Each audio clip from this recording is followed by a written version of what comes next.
कितने करेले लोगी, 1 किलो या आधा किलो? सोनिया जी करेले बात को बेचना, पहले इधर देखो मेरी तरफ। मैंने आपको कितनी बार मना किया कि रोड पर बैठकर सब्जी मत बेचा करो, लेकिन आपने मेरी बात को इस कान से सुना उस कान निकाल दिया। लेकिन आज तो मैं चालान काट के रहूंगा। अरे मोदी जी, कोई मैं मोटरसाइकिल या कार चला रही हूँ जिससे मैंने कोई नियम तोड़ दिया और आप मेरा चालान काटोगे? ये बताओ किस चीज का चालान काटोगे? बीच रोड पर बैठने का हक नहीं है हमें क्या? ममता दीदी आपने बताया नहीं, करेले 1 किलो लोगी या 2 किलो? सोनिया जी अब भी आप बीच रोड पर सब्जी बेचने में बिजी हो, मेरी बात को अब भी नहीं सुना तुमने?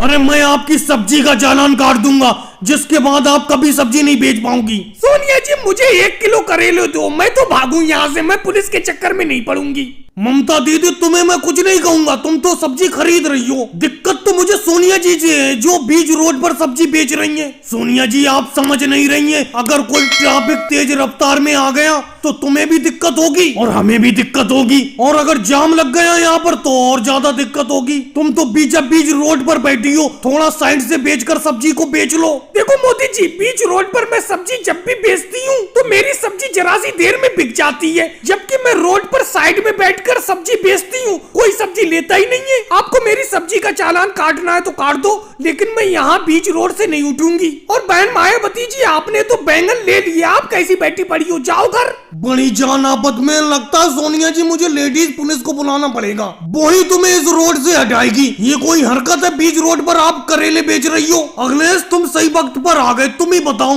ये सोनिया जी बीच रोड पर सब्जी बेच रही है, क्या ये ठीक कर रही है? नहीं मोदी सर जी, ये तो बिल्कुल गलत कर रही है। सोनिया जी आपको बीच रोड पर सब्जी बिल्कुल नहीं बेचना चाहिए। सोनिया जी जो आपने मुझे बैंगन दिए 1 किलो, इसमें सारे के सारे बैंगन सड़े हुए हैं, दूसरे बैंगन दो मुझे। और जब सब लोग आपको मना कर रहे हैं बीच रोड पर सब्जी बेचने को, तो क्यों बीच रोड पर बैठी पड़ी हो? देखो सोनिया जी अब तो तुमसे जो सब्जी खरीद रहे हैं वो भी मना कर रहे हैं, अब तो मान जाओ। बहन मायावती जी, आपको अगर मेरे बैंगन नहीं लेना तो मत लो, लेकिन सड़े हुए मत बताओ। चलो मोदी जी, बीच रोड से सब्जी बेचना मैं बंद कर देती हूँ। और भाई लोगों वीडियो को लाइक करो, चैनल को सब्सक्राइब। राहुल तुम्हें क्या दिक्कत है? शहर से इस कपड़े को ठेले में भरकर अपने गांव ले जा रहा हूँ। ये अखिलेश का कपड़ा है, अखिलेश देखो पीछे पीछे चल रहा है। अरे अखिलेश, गांव में तुम्हारे कपड़े की इतनी बड़ी दुकान है और तुम इस कपड़े को शहर से खरीद कर गांव में ले जाती हो, लेकिन ये क्या, तुम तो अपने कपड़े को मोदी जी के ठेले में ले जा रहे हो। मेरी बस पे रख लो, सस्ते पैसों में गांव पहुंचा दूंगा। देखो राहुल, मैं जितना भी कपड़ा शहर से खरीद कर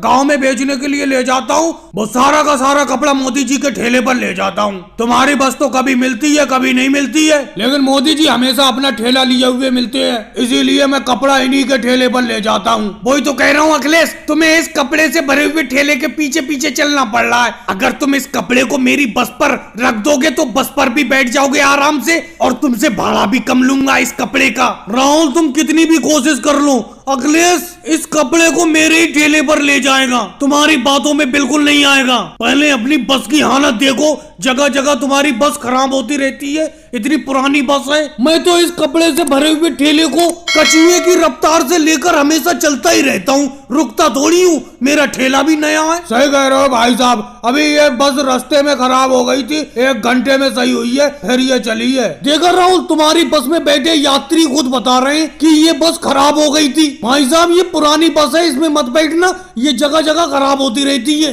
लेकिन भाई साहब अब तो बैठ गए इस बस में, अब क्या कर सकते हैं, हमें क्या पता था ये बस इतनी ज्यादा खराब होती है, हम तो इस पुरानी बस में बैठते ही नहीं। देखा राहुल, तुम्हारी इस पुरानी बस की ये यात्री बैठे हुए किस तरीके से तारीफ कर रहे हैं, और अखिलेश का जो मैं कपड़ा अपने ठेले पर ले जा रहा हूँ, ऊपर से अखिलेश से तुम इस कपड़े को अपनी बस में रखने को कह रहे हो। अरे इस कपड़े का वजन अगर तुम्हारी बस पे और रख दिया गया तो तुम्हारी बस तो यहीं से आगे नहीं बढ़ेगी। बिल्कुल भाई साहब, आप बिल्कुल सही कह रहे हो, इनकी बस तो बिल्कुल बेकार है। मैं तो 300 किलोमीटर से इनकी बस से चला आ रहा हूँ, 4 बार खराब हो चुकी रास्ते में। और भाई लोगों वीडियो को लाइक करो, चैनल को सब्सक्राइब